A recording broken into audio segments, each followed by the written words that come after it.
Most people might assume that summer is actually the best time to buy a home here in Sioux Falls. There's usually more listings, more homes to choose from, and sellers who might be hoping to make a move before the school year starts. And honestly, I totally understand that thinking, and it makes sense.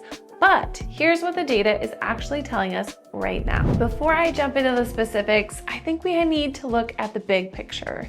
In July of 2026, Sioux Falls had 4.9 months of inventory. That tells us how long it could take to sell all of the homes that are currently on the market if no new listings were added. Generally, anything below that 4-month leans towards a seller's market. So at 4.9 months, Sioux Falls is sitting really in the balanced territory. Neither buyers nor sellers really have a clear advantage right now. The number that really caught my attention was the failure rate. In July, 36.9% of the listings that came off the market actually didn't sell. They're not pending or waiting to close, they simply came off the market without a successful sale. What we're also seeing is that inventory is starting to build pretty quickly. Months of inventory increased from 3.3 in June to 4.9 in July. That's a pretty meaningful change in less than 30 days. So you might be thinking, this sounds like great news for buyers. More homes, more choices, more negotiating power. And in some situations, you could totally be right. But at a higher failure rate, it doesn't automatically mean that every seller is ready to negotiate. Some price their homes based on what the market was doing 6 or 12 months ago. And when buyers didn't respond, they either choose not to adjust it or take the home off the market completely. I actually put together a free guide called The Best Times to Buy in Sioux Falls, so you can take a look at the seasonality that really comes with our market. Now it's different every year, but there is definitely a trend year over year, and this guide will actually give you the breakdown. Now let's talk about days on market. In July of 2026, the average days on market citywide was 69 days. The median was sitting right around 57. The median, I think, gives us a better idea of the typical buyer experience because the average can be pulled higher with a handful of listings that have sat on the market quite a while. Now look at the same seasonal stretch last year. In August of 2025, the average days on market was 80 days and the median was 67. By September, the average had climbed to 86 days with a median of 69.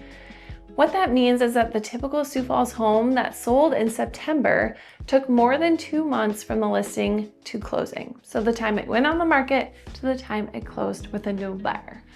So now compare that with July of 2026. Homes that are successfully selling here are actually moving a little bit faster than they were a year ago. But at the same time, the failure rate has increased dramatically. When you put those numbers together, they tell us something pretty important. I think the market is separating. The homes that are priced appropriately, show well, and are in great locations are definitely still selling. But the homes that buyers aren't connecting with because of condition, price, or location are definitely sitting on the market longer, expiring, or just coming off the market completely. So there are really two different experiences happening at the same time. So if you have a list of homes you're watching, ask the question about each one. What's happening behind the scenes with this particular property or seller? Some active listings have been on the market for 170 days, 194 days, and even 244 days. Now that doesn't automatically mean that those sellers are ready to accept that lowball offer you're considering. Some may be highly motivated, while others may still be willing to wait. Or maybe they're new construction, and that's a whole different story. So that's why price history, previous listing activity, the days on market, and the seller's possible timing matter so much before we actually think about structuring an offer. So what I do behind the scenes is actually communicate with that listing agent, see what I can find out. Why has it been sitting on the market so long?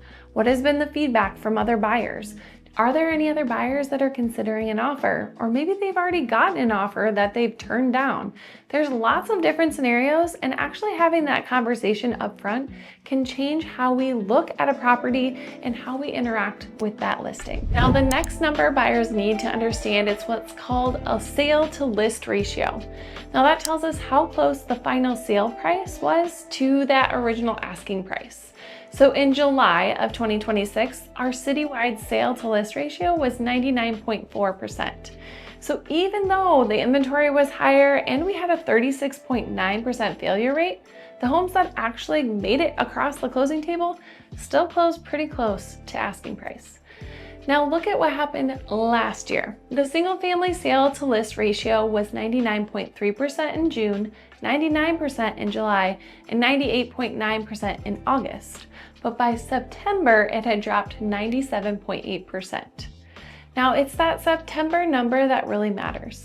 On a $370,000 home, a 97.8% sale to list ratio represents a pretty meaningful negotiating room for that buyer. So that doesn't necessarily mean buyers were receiving huge discounts, but when you put the possible closing cost assistance, the repairs through inspections, maybe an interest rate buy down, or some other favorable terms we can work out, even a small shift in negotiating power can make a pretty big difference for a buyer.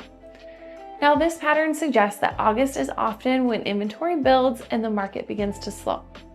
This makes complete sense because honestly, I tell people it's the dog days of summer. Basically, when I'm talking to my sellers, I tell them not to list their house in August. And the reason for that is that everyone's getting ready to go back to school. They're taking their last minute vacations, getting the school supplies. It's a very hectic time of year. So putting your house on the market during that time, it's not a great idea because our traffic will be slow, you'll be frustrated. So usually I tell people to wait until September so that they can put their house on fresh when the buyers are starting to come back into the market. So with that being said, September is when we have historically seen the sale to list ratio soften even more noticeably.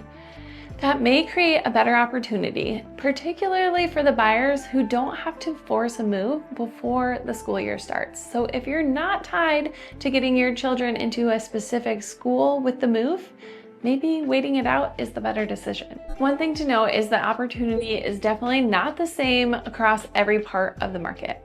For our single family homes, the failure rate was 10.2% in August of 2025 and 8.9% in September. At the same time, the sale to list ratio dropped to 97.8%. That combo suggests more homes were successfully actually getting to the closing table, while sellers were also becoming more realistic about what buyers were actually willing to pay. But now, if we look at townhomes, that's a completely different story. The townhome failure rate was 9.5% in June of 2025. 16.4% in July, and 10.9% in August, and then 28% in September. If townhomes are definitely your target, the September window may be even more pronounced than in the single family market. Now, this is why we can't apply one strategy to every buyer. The type of home, the price range, the location, and the seller's attitudes definitely all matter. Now let's start talking about prices. In June of 2025, the single family median sale price in Sioux Falls was $362,000. In July 2026, it was $384,750. Prices are not falling across the board. Even with the inventory increasing and more listings falling out and failing, the median sale price remains higher than it was at the comparison point of last year. So this is not necessarily a weak market. I would say it's definitely a selective market. The homes that are priced correctly, marketed well, and appealing to the biggest group of buyers are definitely still selling strongly. The homes I think that are struggling the most are the ones that buyers don't believe are priced appropriately for maybe the condition, the location, or the features that they provide. Right now, sellers still have pricing confidence. The August to September softening, it's not here yet. Based on last year's pattern in the July 2026 data and all the years I've been in the market, August definitely feels like it stalls out a little, those dog days of summer. Our inventory starts to build, failure rates start to increase, and some sellers have been listed for a while, but they might not be ready to adjust their pricing and their expectations quite yet. Now, at the same time, there's going to be new listings that are entering the market and testing prices, and the buyers may or may not support them. This can definitely create a frustrating environment because more inventory doesn't actually mean better opportunities all the time. You may still find a pretty good deal here in August, but it's going to take some careful studying to separate a genuinely motivated seller from someone who's willing to just wait it out. Now, September and October are historically when that equation starts to change. By then, sellers have had more times to receive some feedback, maybe reconsider their pricing, and decide how badly they want to make the move happen. Now, the buyer who enters that market with financing ready, a clear budget, and an open mind might have the advantage. So, not saying that I don't want to sell houses here in August. I do, but maybe waiting makes sense this time around. Now, I want to be clear, the market has definitely not crashed, and it's not because every seller is starting to be suddenly desperate. They have an advantage here because they're prepared to recognize a good opportunity when it comes along. So here are the 3 numbers I would watch. Months of inventory, right now in Sioux Falls, is at 4.9 months. If that number continues climbing towards 5.5 or higher, inventory is building faster than buyers are absorbing it or buying, and sellers might begin to become a little more flexible on their pricing. The other one I would pay attention to is failure rate.